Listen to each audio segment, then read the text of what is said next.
Hi, Cheryl. Hi, Georgie. How are you? I'm great. You? Good. Trying to get a couple people on here right now, but let's see. Okay. Oh, there we go.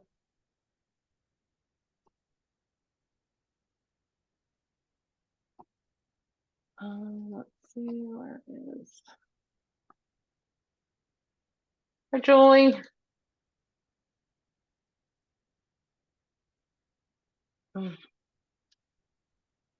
Where is Maria?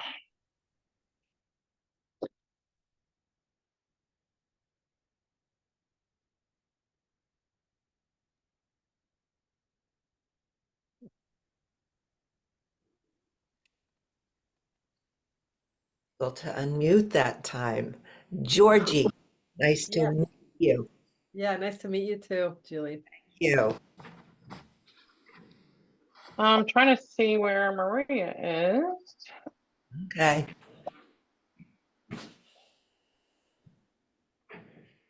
Cheryl, I don't know if you got my message, but I'm gonna leave. I don't know if today's a 2.5 hours, but if it is, I'm gonna have to leave at the 2 hour mark for plan call. That's fine.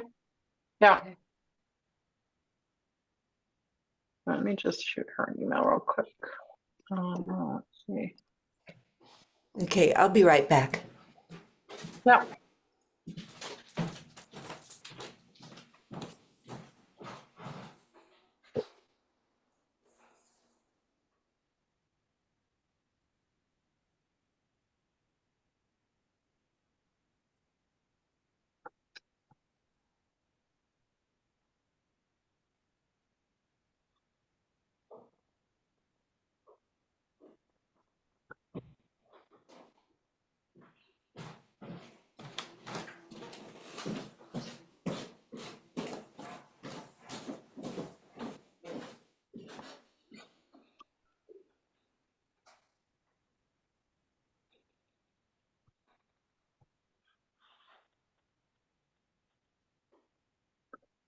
All right.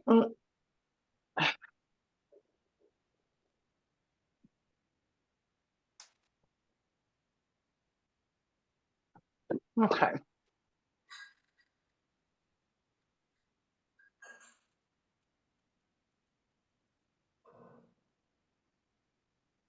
It's three of us, Cheryl.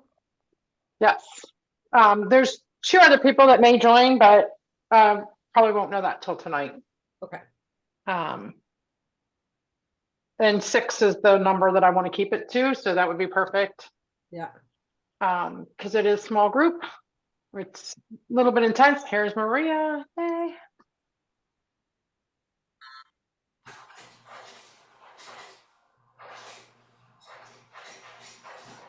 Hi, Maria. You're driving. You're muted, but are you on the way home? I am actually for a band adjustment for Delilah. So I scheduled this way in advance and I couldn't switch it. But going forward, I will not be driving. I will be in my house for the rest of the sessions. So Okay. sorry. Half of the session I'll be in and out, if that's okay. Okay, well, this is the information one. You know, we're just going to talk through everything and go through the first chapter.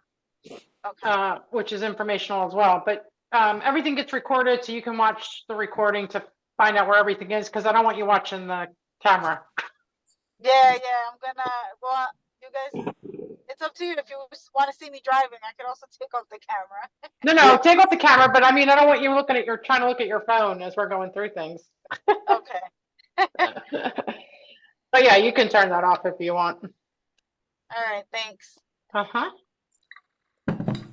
All right. So let's just go around and introduce ourselves first. And I'm just going to go across my screen. So Georgie, go ahead, go first. Okay. I'm Georgie. I live in Hawaii. I'm from Argentina. I live in Hawaii. I have been working as a coach for the last 7 years now. I work inside companies and outside, and I've been working mostly with a couple of big coaching organizations, or a couple big groups, and yeah, I'm curious. I had my ACC with the group that Cheryl was with before. I don't know if you're still with them, Cheryl. No. So anyway, looking forward to obtaining my PCC. I'm also a year away from obtaining my PhD in psychology. So this is where I was tentative with being here or not. This is the first summer I'm not taking classes, and I was looking forward to a break. So I just want to see that it feels right to continue doing more work. I hear you. All right. Thank you. Julie?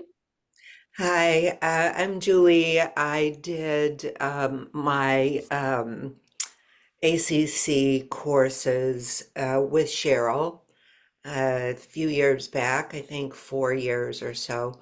I'm a UCC, United Church of Christ minister. So I keep trying to not do that, but it's very hard. So I do coaching around the edges of that, and I'm fortunate that I have been coaching a church for almost a year, their pastor as well as their leadership, and that just sort of fell into my lap, and I really do enjoy that. And I was just reading your last email, Cheryl, about leadership coaches and wellness coaches, and what they typically can ask and get. Just so much more than what I get. So much more than what I get. Even though I love what I do, no, I'm working on moving, transitioning from more or less full-time ministry and coaching around the edges to more or less full-time coaching and church work around the edges. Yeah. That's what I want to move to. So that's me. Yeah. And that's, we've talked about that. Your income is because you're working for the churches, unfortunately. And I mean, that's just how it works with ministry. And I get it because I was in ministry myself for a good many years, so I understand that. All right, awesome. Thank you. Maria, are you able to introduce yourself? Yeah, yeah, now I have good service. Yes, hi, my name is Maria. I had gotten my certification at first. When was it, Cheryl? Like 2018, right? Or something. It was a long time ago. Wow, it was like 5-6 years ago. Yep. So I've been working with Cheryl, doing the trainings and everything on and off. Finally decided to go back into coaching. So in the beginning, I started working with high-risk pregnancies as a coach. Then I became a doula and started working with patients with I now have that is not so sustainable for me to actually go to births all the time.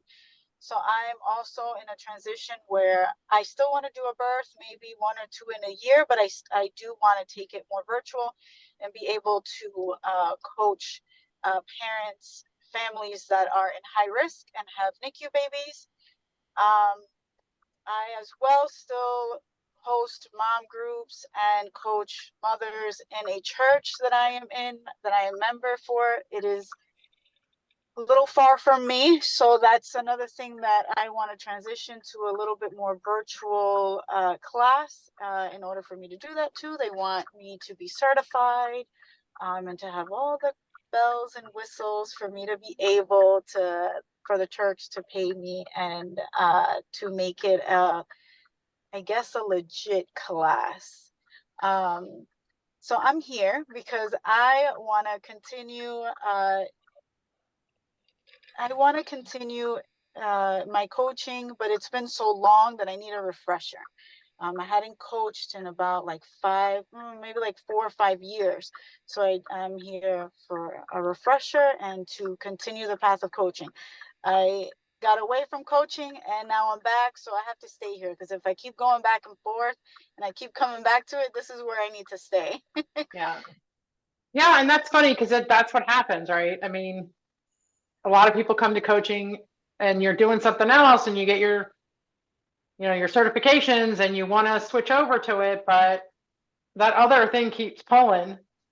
I think, well, Georgie's full-time in coaching, but a lot of coaches aren't. So yeah, we get pulled into other things. And so I'm glad that you guys are with me to come back to it and to move forward and advance. So this course, well, just a little bit about me. So you guys know I was with WCI for 15 years. And this year was the year for me to not only do the business side of the coaching, which I've been doing forever, but also to start with a full certification course. I also had offered CCEs in the past, and it just made sense for me to start looking at this this accreditation with the ICF for a full course. And so that's what I've done. So I've applied for that. It's called a level 1 course, and it includes your mentoring, and it also includes the ICF final performance evaluation for ACC. Now, if you already have your ACC, you don't need that final performance. That's fine. It doesn't matter. And the mentoring hours can count towards ACC or PCC. So out of this course, you get 2 certifications. For you guys, it's just 1 because you already have your CPCs. This will be the EQCC, which is the Emotional Intelligence Certified Coach. So that's the credential that you'll get or the certification that you'll get from this. And then Maria, you would go for the ACC full. You would get everything here and just have to go take the final exam. Julie, you could use this 10 hours for your renewal, which I think we already talked about.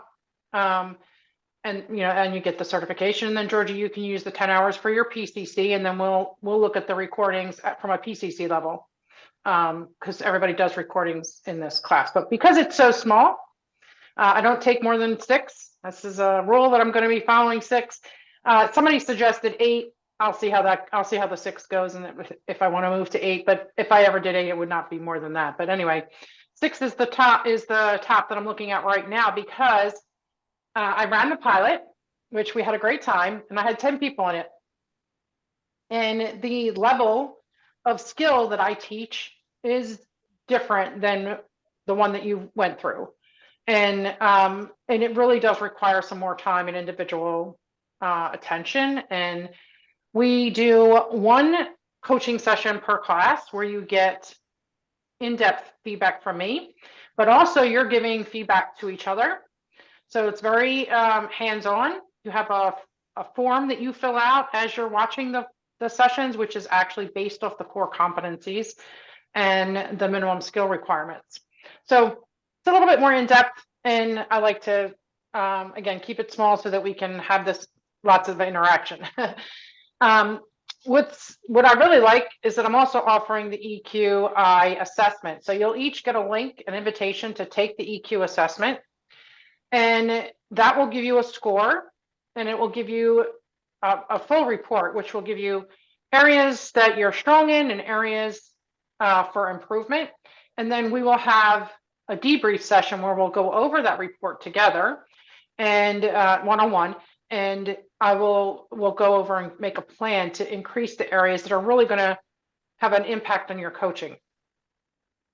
Emotional intelligence skills go hand in hand with coaching, and it only enhances your coaching skills. So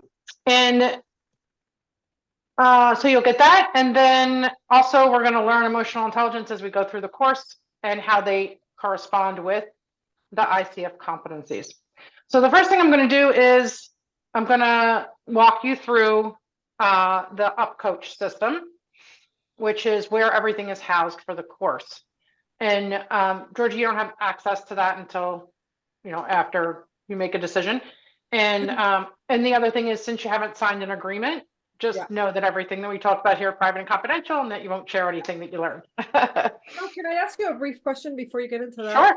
Sure. You were mentioning, you know, the training, the certification. Given that I already have an ACC and I'm going for PCC, does the training that because my understanding is that PCC is now called a level 2.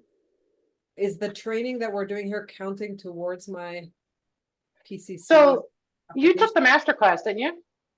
No, I did the I think it was a master. Yeah, the MC. The CCMC class? But I applied for an ACC. Yeah. Yeah, but so you have the training that you need. This just gives you, No, because I More have training. 60. This training was a 65-hour. And my understanding is for PCC, I need. but your original CPC training, that was six. I thought it was 65.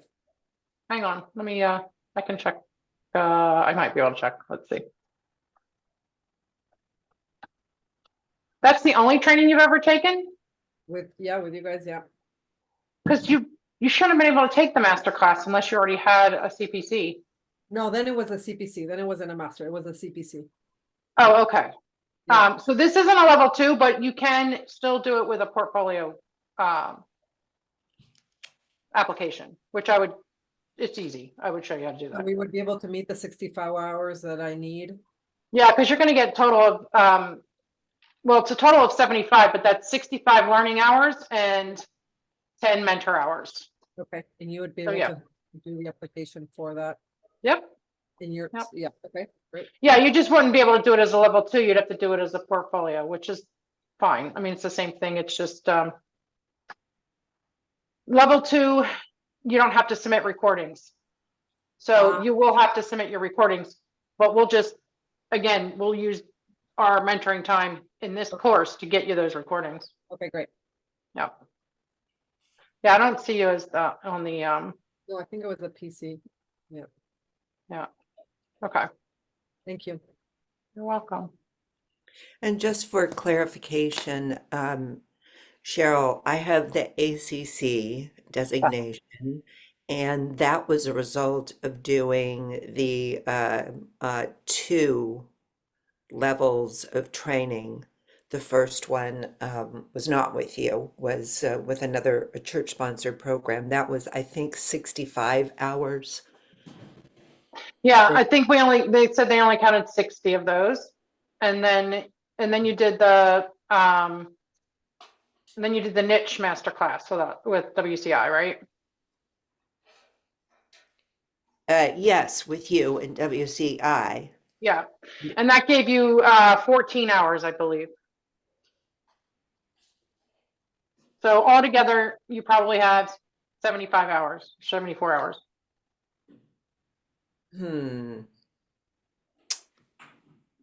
So the course that I did with you was only 15 hours. That was what was it? Not relationship. What was it? It was the second level. I mean, I'm not even sure. Let me see. I'm trying to see if it was the It was CCMC. 2022. And my first with the coaching for clergy, that was 64 ICF approved coach specific training hours. Yeah, so with us, or with WCI, sorry, you took the CSC course, right? And that was Here it is. Yes, it's MCSC, Coaching Skills Application course. Yeah, so it was the Master Certified Spiritual Coach. Yeah, you only get it's 14 or 20 hours. I'd have to look at your cert, but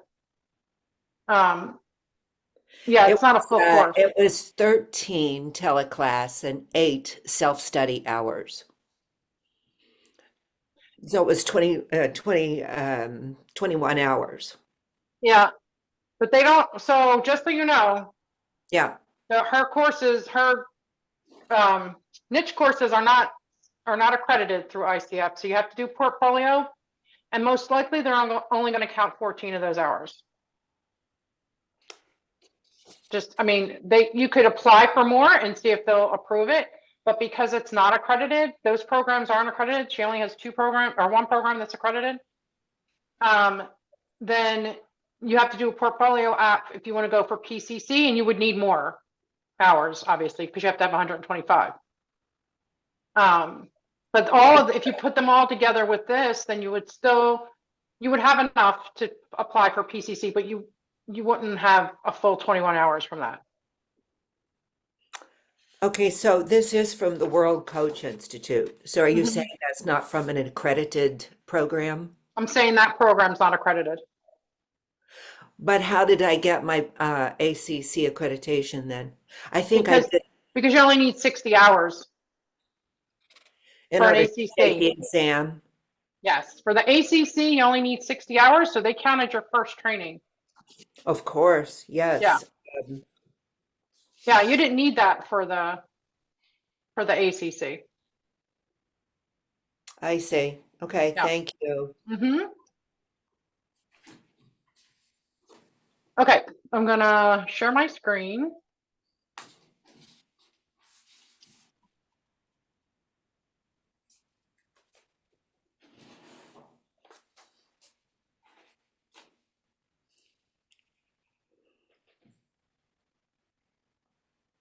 All right. So,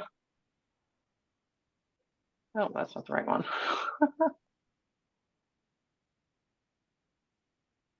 It's not gonna let me switch, is it? All right, let's try that again.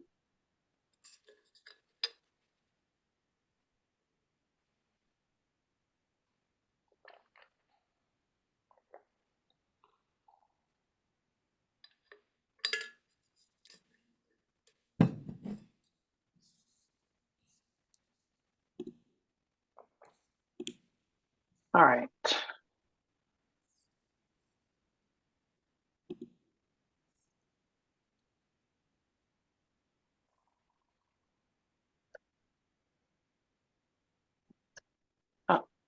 Oh, there we go.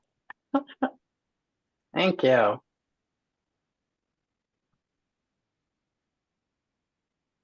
All right. So this is the course that you, two of you got the invite for. And this is where everything's housed. So this is the cohort that starts today, 521, and then this is the program. So to get into it, you would click here, but I'm going to do that in a minute. I just want to show you everything here that is available to you. You come in here, and this is where all your class recordings will be. So you'll be able to access them here in one place. And it includes the classes and the group mentoring, because the classes and the group mentoring are built into the schedule. Your one-on-ones, you schedule obviously one-on-one with me, but everything else is in the schedule. And then as we go down here, the forum, this is where all announcements are made. So you can come in here, this course schedule, you can click this link and it will add it to your calendar. And so this way it'll give you reminders, and it'll also have the Zoom meeting link available to you right in your calendar. So you just click that, you download it to your computer, and then open it in whatever calendar you want, whether it's Outlook or Google or whatever your calendar is. And then Is that how you sign into class too? yeah, you would just click on it'll be in your calendar. When it comes up with the reminder, you can click the Zoom link right in there, and it brings you right to the class. Did you do that already today? I did, but Okay. I can, oh, let me see if I can. So here's it opened. So this would be on your calendar. Can you see this? Yep. And you just click the join Zoom meeting. Okay. Okay. Yes. The other thing is that also, back here, if you sign into UpCoach, right from UpCoach, you can also get to the meeting by coming down to events. And then all you have to do is click the join the call link here. So you have two different ways of getting it, either from your calendar or right into here from UpCoach. And every class is listed in the events. Okay, and then all these I'm going to replace. Did you So what? change successful coaches to UpCoach, or is UpCoach just this particular platform for this class? Yeah, it's a coaching platform. Okay. That's what it is. And it has, you can put courses, programs, one-on-one coaching. You can do anything through this platform. It's called UpCoach. But so here's where you go and get that schedule, and then the course schedule. And then here, which I haven't done yet, will be your in-class and your peer coaching schedules. So I will map out, you'll be coaching 3 times during the course in class, and then you'll also do recordings for our one-on-ones. You'll have a total of 5 observed sessions. 3 are written, you get written feedback, and 2 are verbal feedback. And then we also have our final. The final performance evaluation, you get scored on that recording. And I'll walk through that later, how we actually do those finals. But basically, both your in-class and your peer coaching schedules will be posted here, so you can grab them here. And then as we go through the course, I will use this announcement section. And you can also post replies or questions in here in the forum. So this is where you can communicate, in between our classes. You can ask questions, there'll be some discussions, and most of mine will be announcements. And then this drive, this is where you'll download some things, and I'll upload them before our next class, some things that we'll go over in the next class. But this will be where your homework book is, and anything else that you need to download that isn't in the actual course. And again, you have the events here, which is our meetings, and then any tasks that we determine have to be completed. Okay, so again, this is kind of the program. So this is the high level, and then we're going to go into the actual course, and you do that just by clicking that banner and hit start. And that brings you in here. And again, those should not be there, so I'll take care of that. And then you just hit start and then complete on the welcome. And then for today, you click on class 1. Your chapters are going to be here. It just says SCESA, which is Successful Coaches Enterprise Coaching Academy, and the chapter number. And you just download it from there, which I'm not going to do. And then these are the supplements. So every class has a chapter and then supplements, and the assignments are listed here. You don't have to download any of these. In fact, I might get just to delete them because they're going to be in your homework assignment workbook. In the homework assignment workbook, everything is there that you need. You don't have to download any assignments from any of the chapters or anything like that. So basically what you're looking for is your chapter and your supplements that are needed for that class. And then you can just kind of, just look at the assignments. You don't have to click anything in this. Your assignments are due before our 3rd one-on-one, so you have time. It's about a month and a half to 2 months after the course, a month and a half after the course ends, that you would need to submit your assignments. So you can do them as you go along, or you can do them after. It's totally up to you. They're easy, quick kind of assignments, nothing really in depth, except for your assessment, which you're going to takes about 30 to 40 minutes. And again, we'll go through them. So once you download the materials and the supplements in the chapter, then you can just mark it as complete and then get ready for the next class by just hitting next. And that takes you all the way through.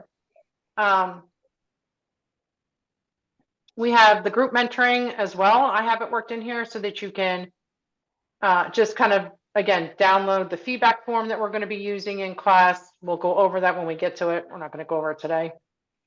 So all 3 group sessions are here. And then 15, we have a couple things that go on. There's no chapter for it, but that's where we actually, you're going to get a transcript that I provide for you, and you're going to work through that transcript and actually score it so that you can get an idea of how your recording and transcript is going to be scored so that you're kind of prepared for that final exam. I have other things to prepare you as well. So that is the gist of this system. Any questions on how to navigate it?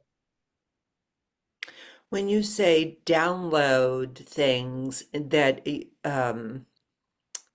like the supplements and the chapters, you You just click on it. you just click on it and it will like show up as a download that we can then put in our own files. Yes, like mine, you can't see it, but I clicked on it and a box comes up and it asks me to save it. And so you can just create a folder on your computer called whatever, either Yeah. CWEQ or whatever you want to call it. And yeah, download everything into it. Okay. So we'll have our copy just sort of regular in a folder, each one that we go through. And when we go through this sort of navigation introduction, then we're going to do this asynchronistically, like we just do this in between classes. Yeah, so like your assignments, you'll do in between classes. In the chapters, there's some, well, not in this chapter, but in like in the next class, there's like some examples for you to fill out, like stuff like that. Yeah, you would do that in between the classes. And then there's examples that we go over in the class as well. But yeah, your homework assignments you do in between classes, or you can do it at the end. That's totally up to you. And then these supplements we use in the class. So nothing for you to do outside the class except download it and be ready, for the next class. Okay. So for instance, for the next class, you want to download these so that you have them. Now I share my screen with everything. So if for some reason you can't access it one day or whatever, it's not a huge deal because you're going to see it on my screen anyway. But, it's there for you to download.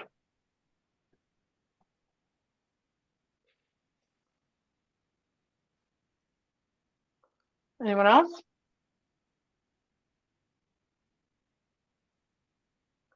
Okay. So basically this is our hub, right? This is where everything's going to happen.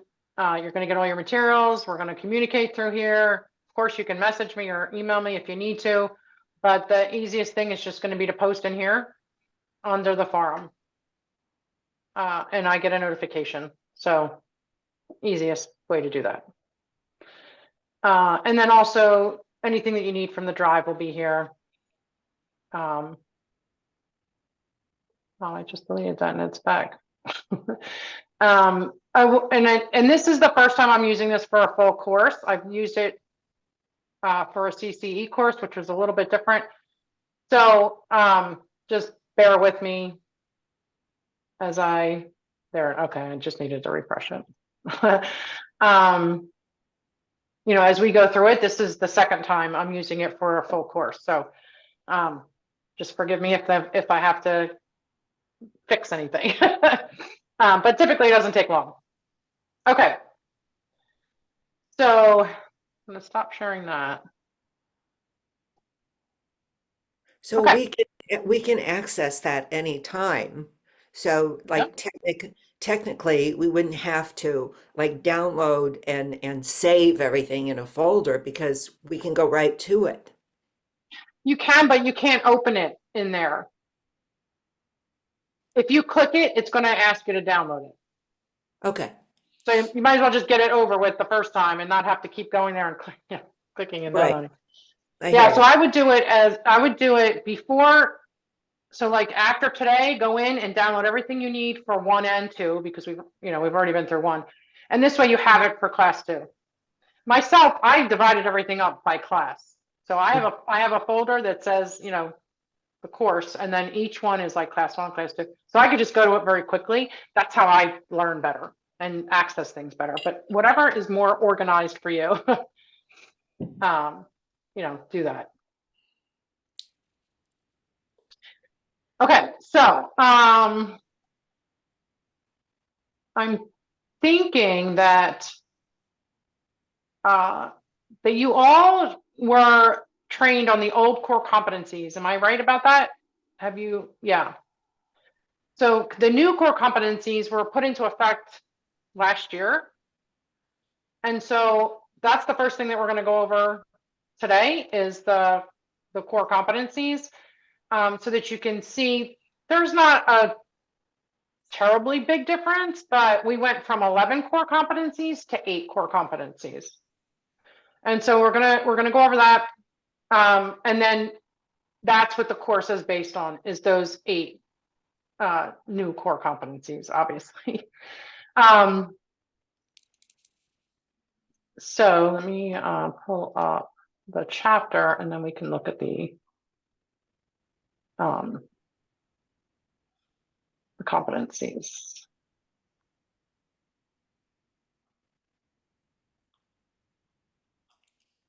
That and that. All right. The other thing is I do have this all in one PDF. So at the end of the course, if you would like, instead of having it in chapters, I can send you that file. It's a pretty big file, so, you know, I wouldn't recommend to process that throughout the course like that. But at the end, if you want it all in one, that might make sense. So I have it available to you if you want. Okay, so I'm going to share my screen.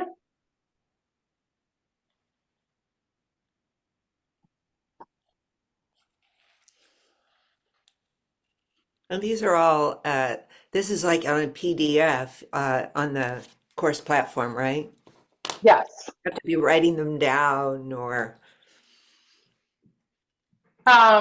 copying them. I mean, they're available. Yeah, everything's on the platform. Okay. So we're going to look at the updated competencies first.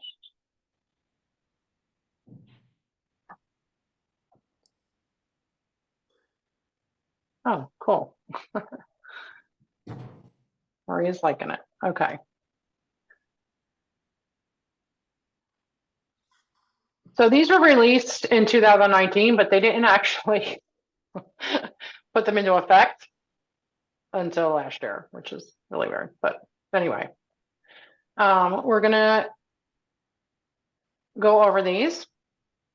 So the first one is demonstrates ethical practice and just basically understands and consistently applies coaching ethics and standards of coaching. I'm not going to go too much into this because next class we're going to go into ethics deep, but that's the first core competency is ethics. The second one, can you guys see this, or need me to make it larger? It's fine. Okay, so the second one is embodies a coaching mindset, and the definition is develop and maintains a mindset that is open, curious, flexible, and client-centered. So acknowledges that clients are responsible for their own choices, engages in ongoing learning and development as a coach, develops an ongoing reflective practice to enhance one's coaching, remains aware of and open to the influence of context and culture on self and others, uses awareness of self and one's intuition to benefit clients, develops and maintains the ability to regulate one's emotions, mentally and emotionally prepares for sessions, seeks help from outside sources when necessary. So this is a brand new one. And what they did was they just took somewhat pieces of the other 11 that really focused in on a coach improving, right? Consistently looking at our skill and improving. And they put it into this coaching mindset one because they want us to continually develop as we move forward. And these two here the awareness of self and one's intuition, and develops and maintain the ability to regulate one's emotions. These two here, and then also the mentally, emotionally prepares for sessions. These three really are what the emotional intelligence really drives, is those three, along with other things, active listening, presence, lots of things there. But these three are really, we can say emotional intelligence really speaks to those three as a core competency.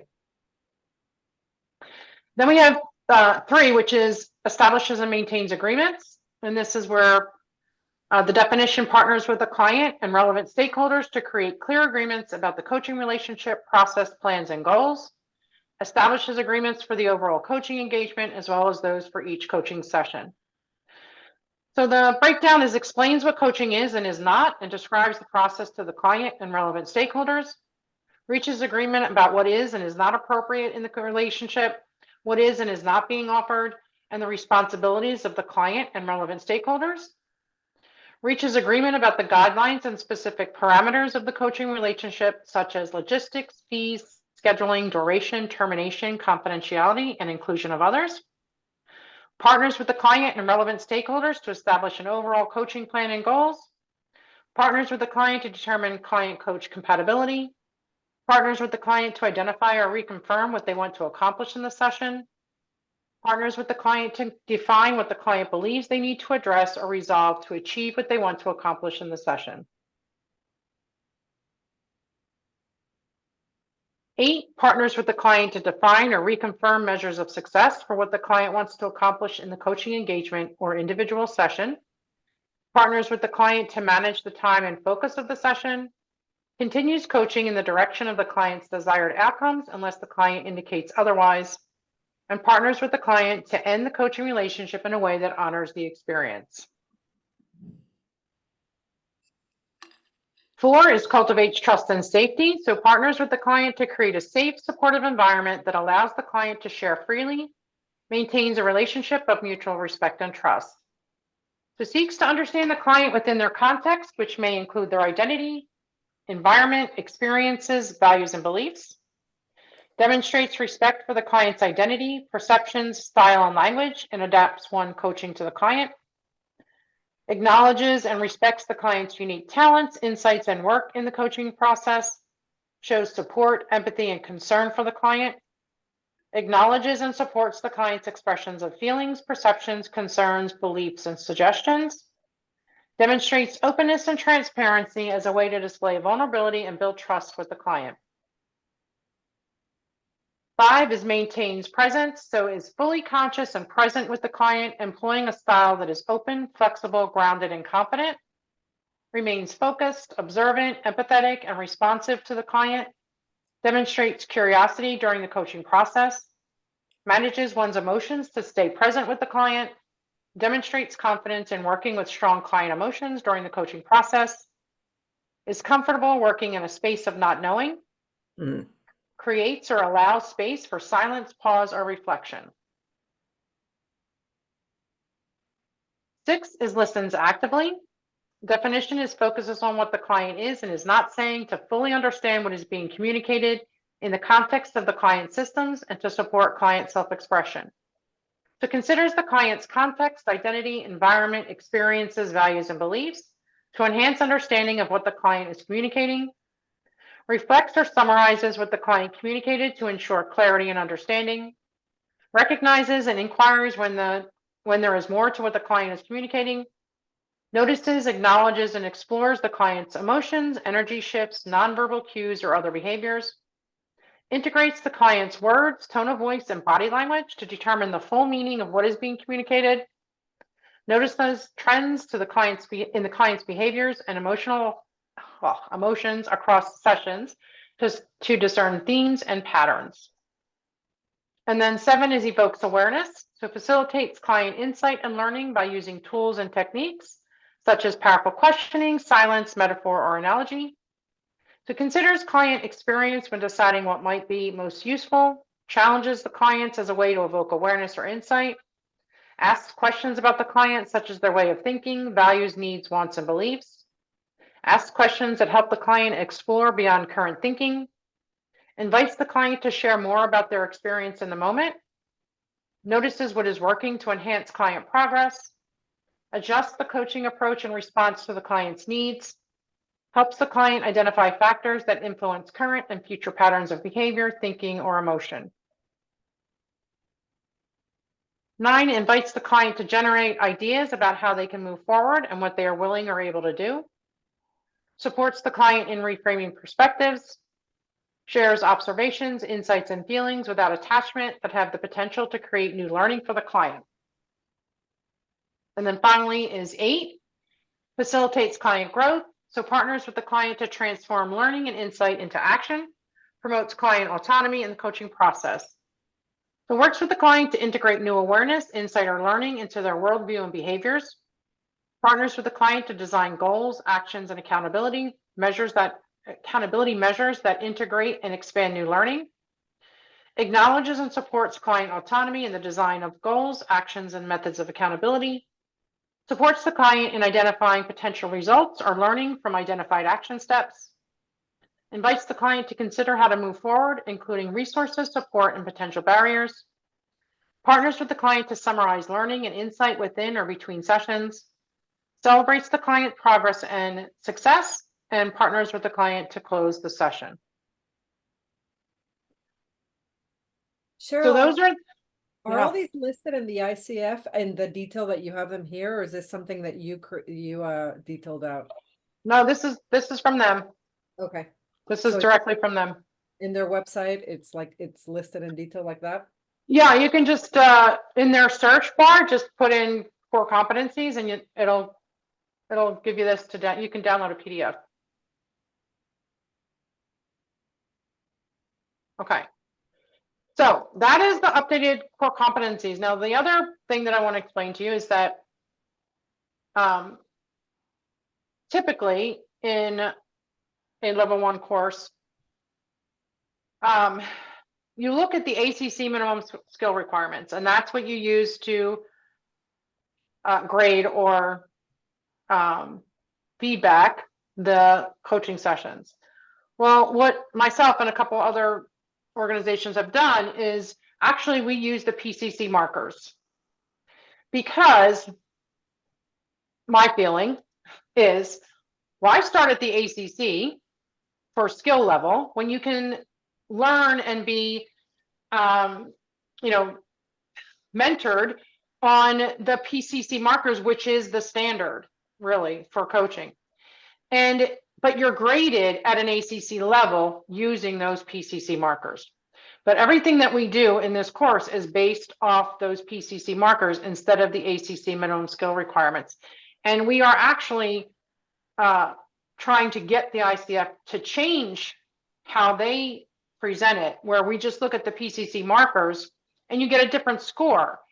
For instance, PCC markers, you have to demonstrate 27 of them in a coaching session to pass at a PCC level. Well, at an ACC level, the way that we've done it, again, there's a few of us that have done it that have coaching schools. We look at it and we say, okay, if you get 20 of those, you actually pass at an ACC level. And so this course is based on that. So you're going to walk away not having to relearn PCC markers at a later time, even if you're only here for the ACC. So it doesn't have an impact on the exam. It doesn't have an impact on any other way. It just presents the skill level that you need at a PCC level, but you're graded, your final score is based on how many you need for ACC and not how many you need for PCC. So I just want to make sure that that's clear, so that when you see how we're going to be, basically reviewing and giving feedback, it's off the PCC markers.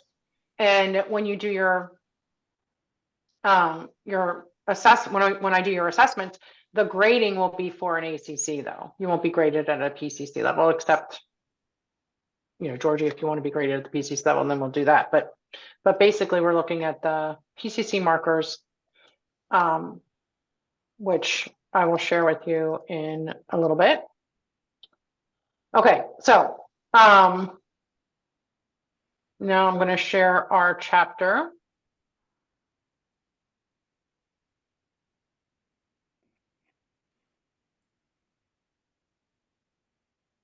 And some of this I won't review since all of you have been coaches, but there's a lot in here that's, I think, beneficial. And maybe I need to make it a little larger. There we go. So the ICF defines coaching as partnering with clients in a thought-provoking and creative process that inspires them to maximize their personal and professional potential. The process of coaching often unlocks previously untapped sources of imagination, productivity, and leadership. So we believe that as coaches, that clients knows what's best for themselves, right? And so we're using our coaching skills to help them to grow and help them to nurture growth and change in their lives. The impact of coaching, this is from ICF 2009. They have not updated this, but 80% of people who receive coaching report increased self-confidence, over 70% benefit from improved work performance, relationships, and more effective communication skills. 86% of companies report that they recoup their investment on coaching. There's some other benefits that are more current. 90% increase in social connections, 90% increase in stress management, 77% improvement in mental health and mental fitness, and 35% reduction in burnout. This comes from Better Up, which is a pretty big coaching website, if you don't know that organization online. And there's lots of benefits to coaching. The personal benefits are establish and act towards achieving goals, become more self-reliant, increase self-confidence, develop self-awareness around strengths and motivation, gain more job and life satisfaction, take greater responsibility and accountability for actions, and communicate more effectively. And then the benefits of coaching in organizations: empowers individuals, encourages them to take responsibility, increases employee and staff engagement, improves individual performance, helps identify and develop high potential employees, helps identify both organizational and individual strengths and development opportunities, helps to motivate and empower individuals to excel, and demonstrates organizational commitment to human resource development.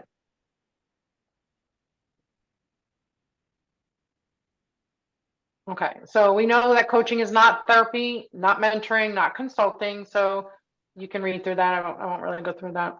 And then who's coaching for? Basically anybody, right, that wants to improve, grow, or change anything in their personal or professional life. It helps them to gain clarity, establish and work towards goals, develop strategies for personal and professional success. Basically, it's for individuals or organizations who are ready to take action and willing to put in the work, or have, the company put in the work to that's required to move forward. Especially when you look at leadership, when you're thinking about companies.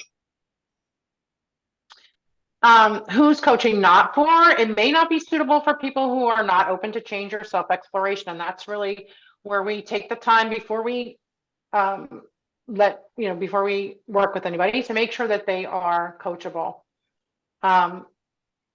People that have deep-seated psychological issues or mental health issues that will be better served by therapy, where they're not typically considered coachable until that is taken care of. Once that's taken care of, that's a different story. So coaching skills, these kind of form the foundation of a coaching practice. And we want to focus on both the coach-client relationship and the effective advancement of the client's goals. So establishing ethical guidelines and professional standards, creating coaching agreements, establishing trust and intimacy with the client, coaching presence, active listening, powerful questioning, direct communication, creating awareness, designing actions, planning and goal setting, managing progress and accountability. That's the skills that we want to develop. There's different levels of this, and of course, and there's the beginner coach level, and then there's the medium, and that's where we're kind of looking at the medium to the higher end skills in this course. And then here's the competencies that I just read through, the 8 of them. And coaching model is basically a support system that you use in your coaching. Now, you've learned at least one model that I know you have learned. There's other models out there, right? Every organization typically has its own coaching model unless they're using the GROW model, which some coaching schools do. The GROW model is an open source one. Anybody can use it. But I created my own, and it's kind of based off of emotional intelligence, as well as the core competencies. Just understanding again that our coaching model is flexible. The client gets to choose and lead the sessions, but this model or any model that you use just gives you a flow, gives you a process to look at how can I deliver an effective coaching session and making sure that I am covering everything that I need to in those sessions. And also understanding that we have to allow the coachee to move at their own pace, right? We might have we don't want to have an agenda, but we might have an agenda in our head when we look at a model and say, oh, I got to get all this in. But we want to make sure that the client is leading, and we might not get to everything in the model, and that's fine. We have to adjust, depending on the client. Okay, so I have two things going on here. I have the coaching standards, and then we have the actual model, which is based off these standards. So these were created by myself, and they're designed to facilitate transformation and unlock the potential within each client. It's the basis on which our coaching model was built and is structured yet flexible guide that supports clients on their personal and professional journeys. The standards aren't just about achieving short-term goals, but it's really about fostering sustainable growth and development that the clients can just take and keep building on for the rest of their life, for the rest of their profession or job or whatever. And this also is, it's about our commitment to delivering coaching service. So I really enjoyed coming up with these standards. The first one is ethical grounding. This is basically where we uphold the ICF Code of Ethics and maintain professionalism, and we engage in ongoing ethical development and accountability. 2 is developing that coaching mindset. So we cultivate continuous personal growth and development, and we brace a reflective practice to benefit client sessions. Agreement structuring, where we're clarifying roles, responsibilities, and the scope of the coaching process. We establish a clear coaching agreement to include the client's vision and goals for each session. Trust, safety, and rapport building. We're creating a secure, confidential, and comfortable space for open dialogue. We demonstrate reliability and integrity to deepen trust and develop rapport through empathetic engagement and consistent supportive interactions. Presence enhancement. So we remain fully attentive and attuned to the client's needs and responses. We balance active engagement with receptivity during sessions. Active listening and reflection, we're listening for understanding, context, and the use of the client's language, while summarizing and reflecting back to validate their message and ensure clarity. We notice, acknowledge, and explore the client's emotions, energy shifts, and nonverbal cues. Awareness generation, we're facilitating the discovery of new insights and perspectives. We're challenging limiting beliefs to encourage self-exploration. Growth support, we're empowering clients to translate insights into impactful action. We support clients in setting and achieving their personal and professional goals while overcoming obstacles and building in accountability.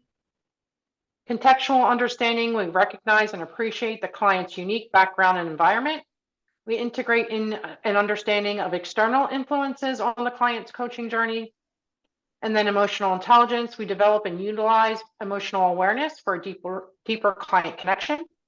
We display empathy and adaptability to suit the client's emotional state and needs. So those standards then turn into the model. So here is our coaching model. And then here's how our model works. We establish a foundation, we explore, we drive action, and then we honor the client. Those 4 steps are, or those 4 actions are created by the coaching model. So I'm just going to go right into the description. So the first part is setting the stage, and this is where we begin with a check-in to gauge the client's current state and readiness for the current session. So I have just examples here. Of course, you're going to use your own language. And, you know, depending on the client, it might be different. But basically, you want to just ask them how they're feeling. Ask them if they're, you know, ready for the session today. We want to reiterate the confidentiality. Actually, that shouldn't say confidentiality. This is not the updated one. We just want to reiterate that the session is a safe place. Now, I know that you were taught to say something along the lines that this is a confidential, this is confidential, but we're actually not going to use that term with clients going forward. And here's the reason why. The ICF, and if I did your recording for ACC, you know that I said not to say that in your recording. And the reason is the ICF says your sessions are not confidential, fully confidential, right? There's caveats. If something happens in a session, there are certain things that will make it not confidential and where you would have to disclose. And so by saying this session is confidential, we'd have to give the caveat. We'd have to say, except if you yada, yada, yada, yada, yada, yada. You'd have to say that every time you say this session's confidential. So the better way to do this is that in your consult, that's when you're explaining what's confidential, what's not confidential. And in your sessions, you're just going to say, I want to remind you that as always, our coaching sessions take place in a judgment-free zone. So I removed this confidential piece and I'll update it. And then just if you want to let them know that you might take some notes and you're happy to share those at the end of the session. And then just get some confirmation from them. And then the second piece is reviewing goals and progress. So discuss any updates or progress since the last session. So you can say something like, last session we discussed such and such, and at the end of our session you agreed to do whatever. How have you made out with the commitment since then? Some different ways you can ask, how have you celebrated progress if there was progress? What got in the way if there wasn't? And how can we remove that and accomplish the commitment if there was obstacles? So that's kind of your pre-session. And then we go into the actual coaching part. So structuring the agreement. So you want to use open-ended questions to explore the topic. And you're going to ask, what would you like to focus on in today's session? What did you want to discuss today? What's your focus? Again, your language, like what would you like to focus on in today's session is my language. And then what specifically would you like to walk away with by the end of the session? So that's your topic and your outcome. But now we want to take it a step further. And we want to reflect it back, get confirmation, but then we want to say something along the lines of, what will change for you when you've accomplished this goal? How important is it for you to know, for you now? How important is it for you to have that by the end of the session? How will you feel when you have it? We want to check in with them on that agreement. And the other thing is that we want to make sure that this, and of course we'll go over this on the chapter that covers this, but when we say walk away with at the end of the session, we want that to be measurable. And so as we cover that chapter, you'll see where we're going to get really specific about what that outcome is going to be. And then we have 4, which is engagement and exploration. So we're going to ask, what is the current, what's going on with that current situation? What have you tried so far? How has that impacted you? What's worked for you in the past? What hasn't worked for you? Anything like that, that's going to help you with engagement and exploration. And then the active listening and reflection. So challenge any limiting beliefs or assumptions that you're hearing. What belief do you hold that might be stopping you from moving forward? How can we explore a different way of looking at this situation? Questions like that. And then we have the awareness generation. So what new insights have you gained about this situation? How can you look at this differently? Challenge any limiting beliefs. So what might be another explanation or perspective on this issue? And then challenging and encouraging. So pushing the client to go beyond their comfort zone. What's one step you could take that feels a bit outside your comfort zone? How can you approach this differently? Provide support and encouragement to build the client's confidence. So how can I support you as you take on this new challenge, or you take this new step, or you try this, whatever, like what, again, these are going to be your language. And then 8 is action planning. So we want to work with them to develop action steps. What specific actions would you commit to before our next session? What is the next or some other actions you can take depending on how the conversation is going? We want to make sure that the actions are specific, measurable, achievable, relevant, and time bound. So we use the SMART method. When do you want to have them completed by? How will you measure your progress on those actions? And then we want to support client growth. So help them to achieve their personal and professional goals by helping them to overcome any obstacles. What obstacles do you think could get in the way? How can you plan to overcome them? Support them to achieve their results by helping them to build an accountability. So how can we create a system of accountability that works for you? And then closing the session where we're summarizing the key points in the client's commitment and getting confirmation from the client. And here when we're reviewing, we can review what's gone over and then ask if it sounds accurate. The other way to do it, which might be the better way, is to have the client reflect it back to you. So you could say something like, what are the actions and timelines that we talked about today, and have them reflect it back to you. You want to partner with the client to close the session. How do you feel about the progress we've made in this session? Do you feel like we've been successful today? What was your biggest takeaway? And then adding in a little piece of feedback. What feedback do you have about today's session? What can we potentially improve on for next time? Something like that, that gives you some feedback into the mindset of the client at the end of the session.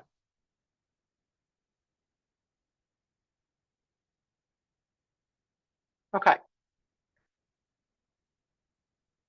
So here is some personal reflection. You can do this, on your own time. We're going to take a quick break, but basically it's to apply the principles learned about coaching and begin thinking about developing your own coaching style and approach. So this might be what you already do, or it might be something that you want to incorporate.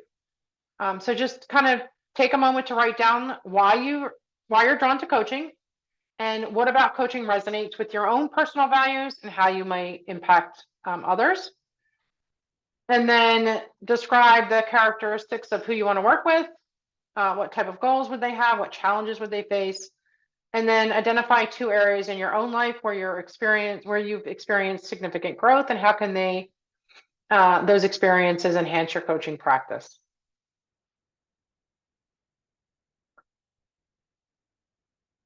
Okay, so that was the first chapter.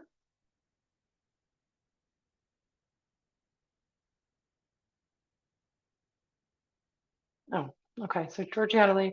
Okay, and then I think Maria got disconnected. But did you have any questions about that chapter, Julie?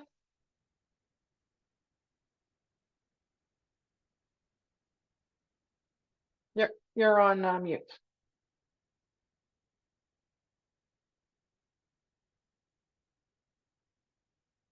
Oh, you're on mute, Julie. I don't think I have any questions, but I appreciated the review and just reflecting on the coaching that I've been doing. Okay. I'm just trying to match what we were just reading with what I've been doing, and kind of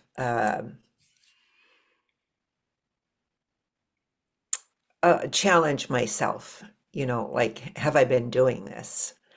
I know that one of my temptations is to give them advice. Yeah.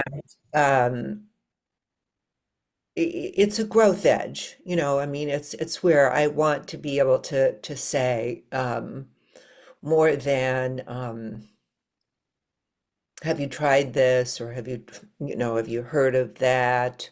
To say, do you have, what is your sense of what your next step is, rather than me offering what it is. Yeah. But I think it's a little bit of a balancing act. Um, I don't think that it hurts to say, I have heard and taught and coached people who have been successful with XYZ. What do you think of that? I mean, I'm not sure.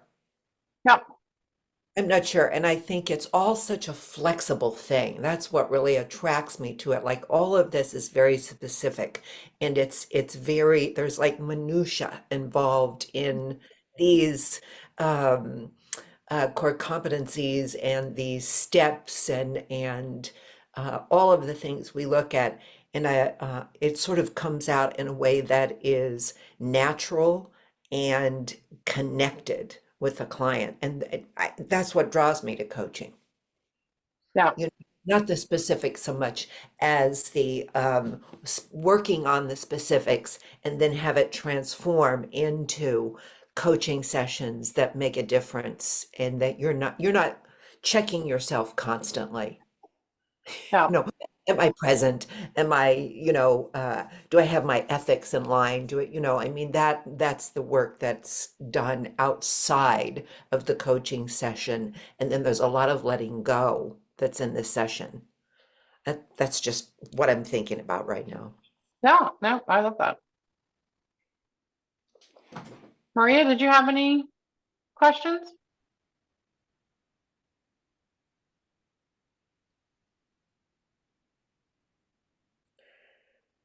Maria. She might not be Sorry, able to. I'm trying to figure, I'm on the phone. So it's Oh, always tricky for me to unmute when I'm on my phone. okay. No, no questions so far. You answered one different, you answered a question that I already had, which is what do we say differently, right? With the emotional intelligence.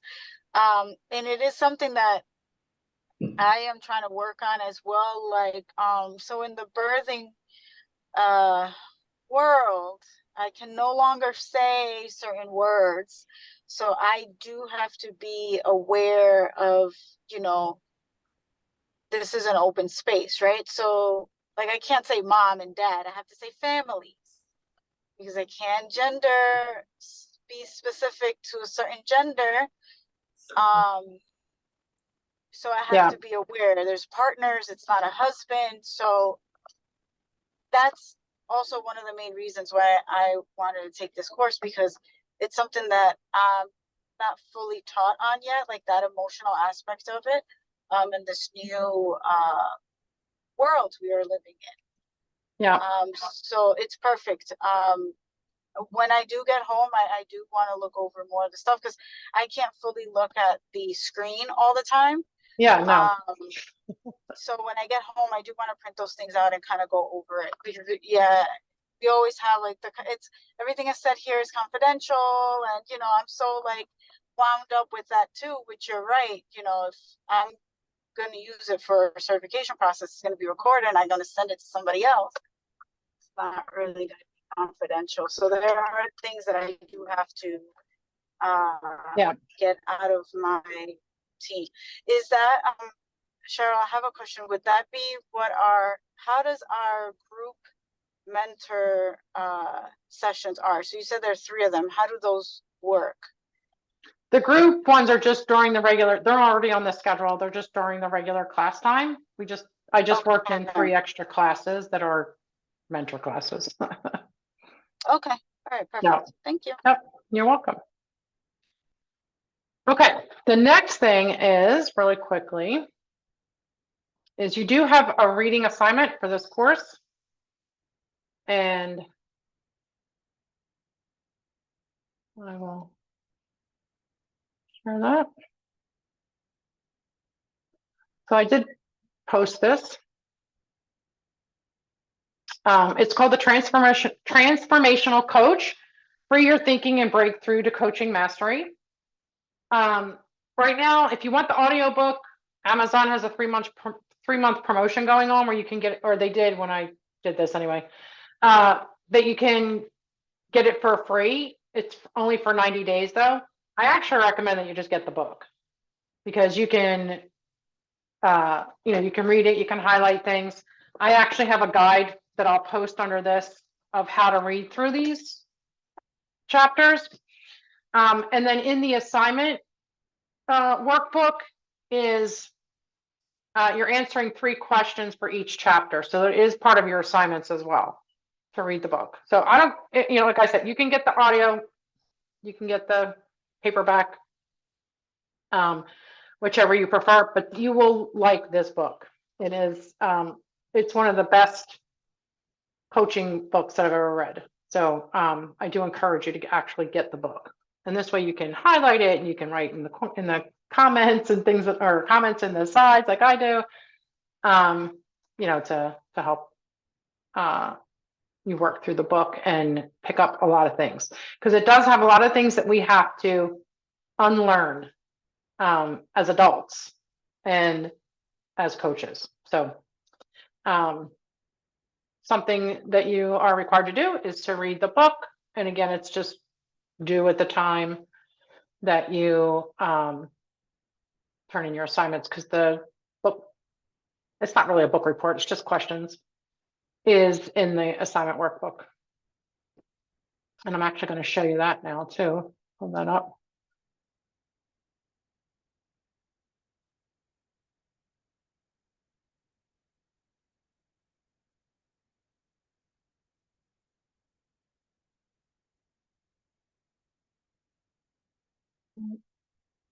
Oh, I need my glasses. Okay. So this is our assignment workbook, and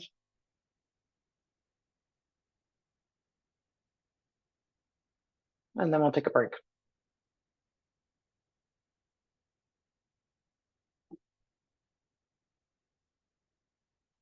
Okay, so it's 45 pages. Don't let that scare you. You're going to put your name, the cohort number is 2, cohort start date is today, 5/21. And then this just basically has each assignment, and you can type it right into the PDF and you'll just submit this at the end.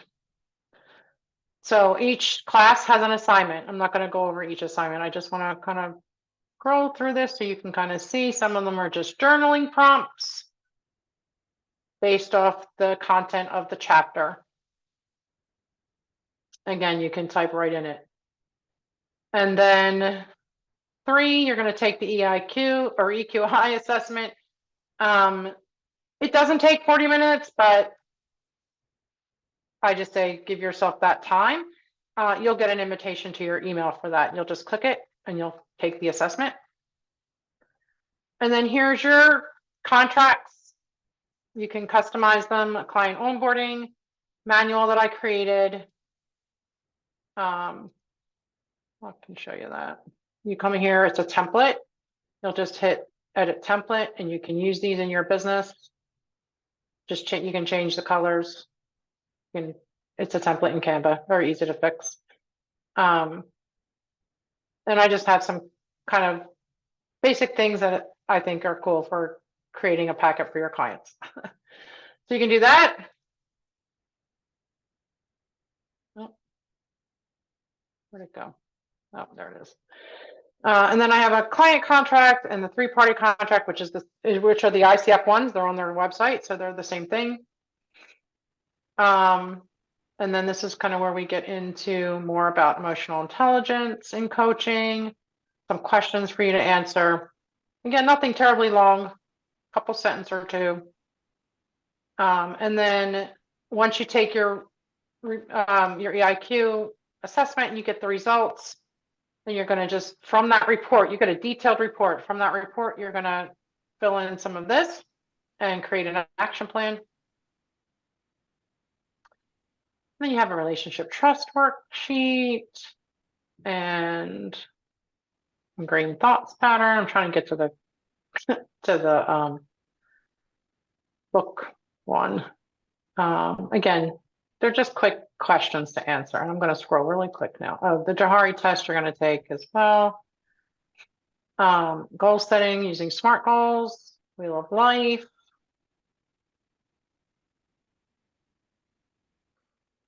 Vision and values. Is this on the platform, Cheryl? I'm going to link it to the platform as when we're done today. Oh, Oh, okay. and then this is for the final performance evaluation. You have to submit transcriptions. So you'll fill out this form with the recording information, which basically it just takes you to a job form for you to fill out. And then you can either get it transcribed somewhere else and what's it called? Transcribe Me or rev.com, or I can transcribe it for you. I use Ray Notes. You can just pay for it here, $25 for a 30-minute recording. So, And then, I'm sorry. go ahead. In this course, we're going to be doing recordings of coaching sessions outside of this group and uploading them for you to transcribe or to And assess. assess. Yeah. Yeah, because you need 5 total in order for you to graduate, right? And the final has to pass. It gets great. It actually gets a score. The other ones don't get scored. They just get reviewed with feedback. You need 5 observed sessions. So we have 3 within the course and then 2 in the one-on-one mentoring. And then the final. So it's actually 6 altogether. So 3 within the course, that means like the 3 of us would be doing recordings with each other No, those aren't recordings. Those are done during the class time. during the class time. Okay. Right. The other ones are recordings. Okay, so 2 outside of the class recording by with other clients and 3 within the course that you observe. Right. And then the final performance evaluation, which is a separate one. Okay, and is that a recording? It is a recording. Okay, just like we did for the ACC. Yep. I mean, this is the same thing. Yep. It is. Okay. And then here's the reading and assignment. So there's 3 questions for each chapter. What did you learn from the chapter? What will you experiment with in your coaching as the result of this learning? What do you hope will be different as a result of the experiments? That's it. Same 3 questions for all the chapters. And you answer them right in here. And then also here is your peer coaching log. So you'll get a schedule for coaching outside of class. And you're just gonna, put who you were paired with and the date that you completed that. So that gets filled out. And then you sign it. And then there's actually a 45th page that gives you the email address to submit the booklet to. Okay. So everything in one place in that booklet that you have to do that gets turned in. Any questions about that? I don't think so. Okay. All right, well, let's take a break. It's almost 2:30. We're going to take 15 minutes. So 2:45, and then we'll cross the finish line for the last 45 minutes. All right, I'll see you back here in 15. Thank you. Mhm.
You guys are ready.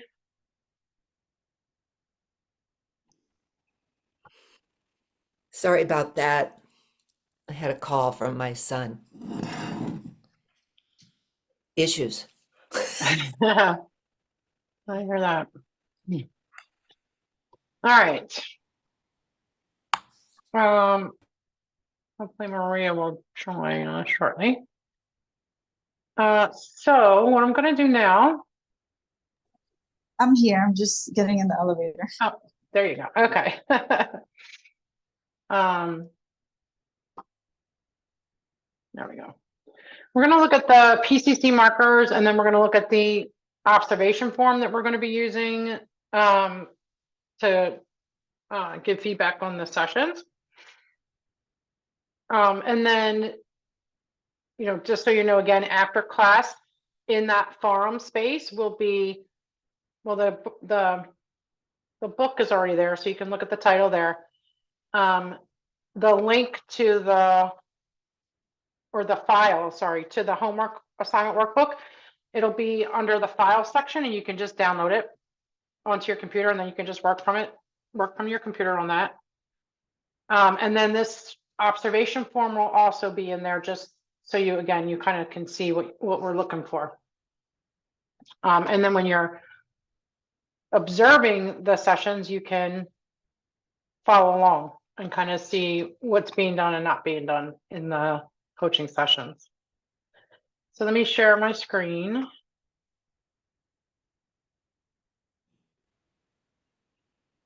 So we're going to be watching coaching sessions. Yep, we have some videos that you'll watch during class, and then you're going to be coaching each other. In some cases, you'll coach me, or I'm hoping that there's 2 other people that I'm Okay. hoping that we'll have 5 by the end of the week. So we'll see how that goes. Okay. And in which case I wouldn't be coaching, but if not, then you'll coach me. But we do specifically have sessions for you to watch, so that we can go over the how we're, you know, observing and grading them, kind of thing, for feedback. And then this way, when you go to coach, you already know what we're looking for. So we're going to do that first. You're going to, starting with next class, you're going to observe in class session a video. I'm just going to share my screen, and you're going to watch the video, and then we're going to work on that form together. The form I'm going to show you in a second. So here's the PCC markers,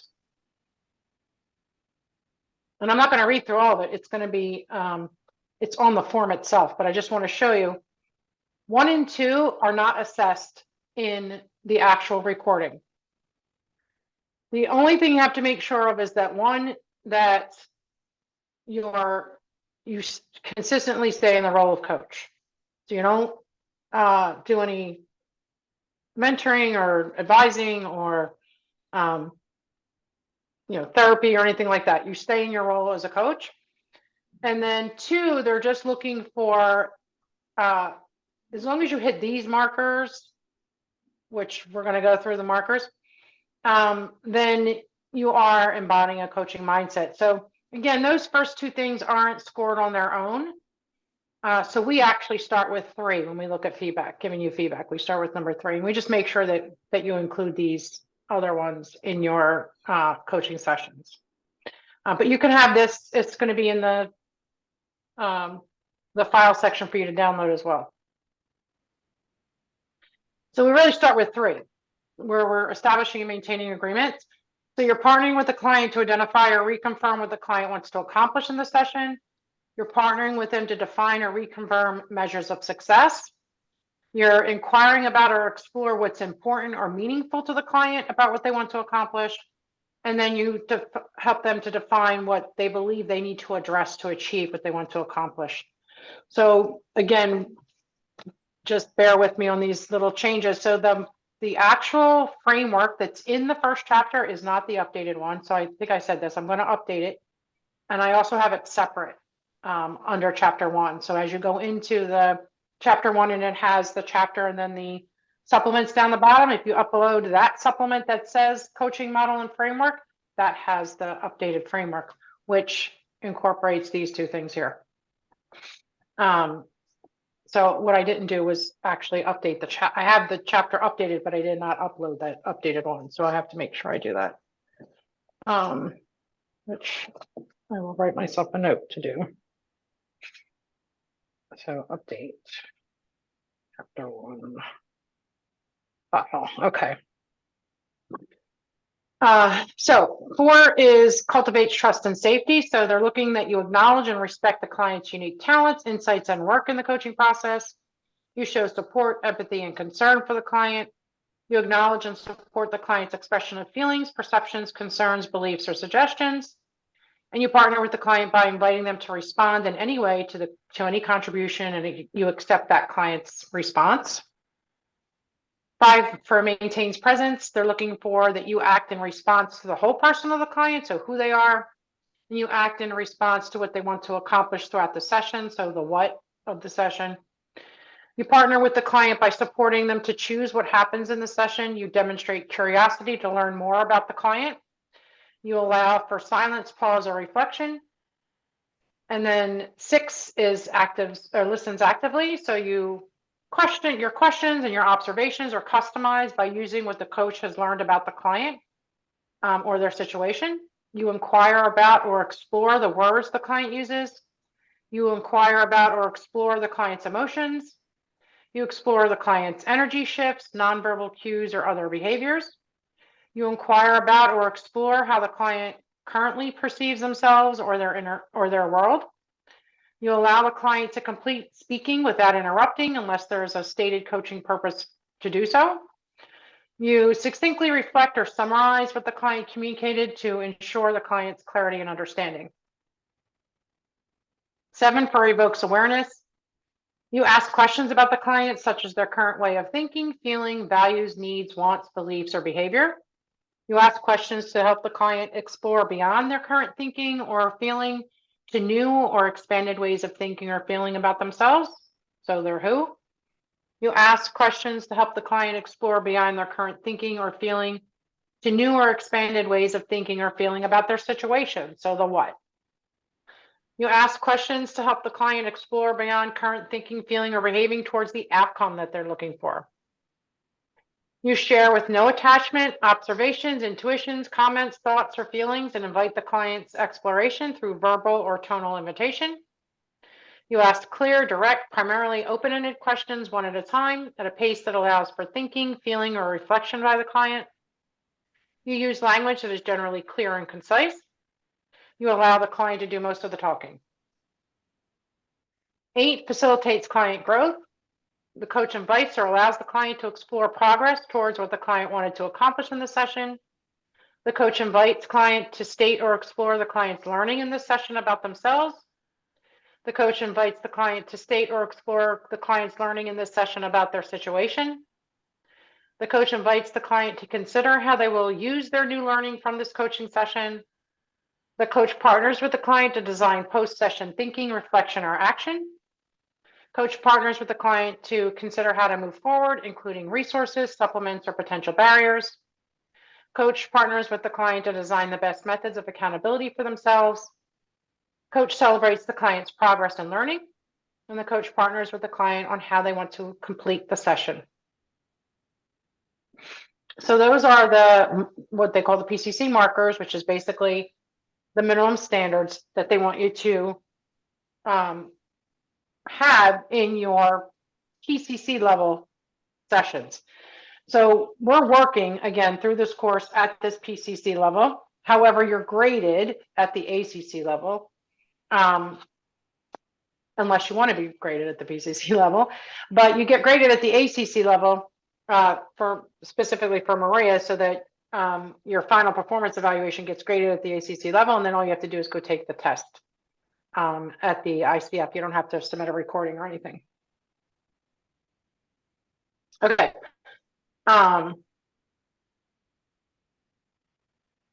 Okay.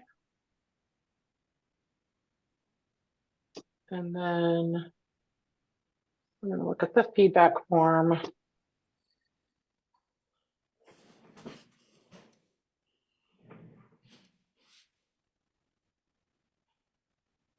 So this is the feedback form for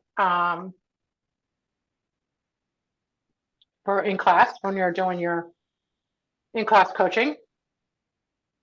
So basically, and I gotta make this bigger because I imagine that you can't see it very well. Oh. Let's go to 150.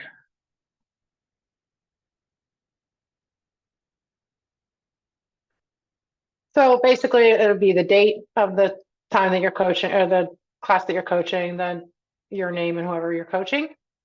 And then this is just basically those PCC markers just listed down here, 3 through 8. Each marker has its own line.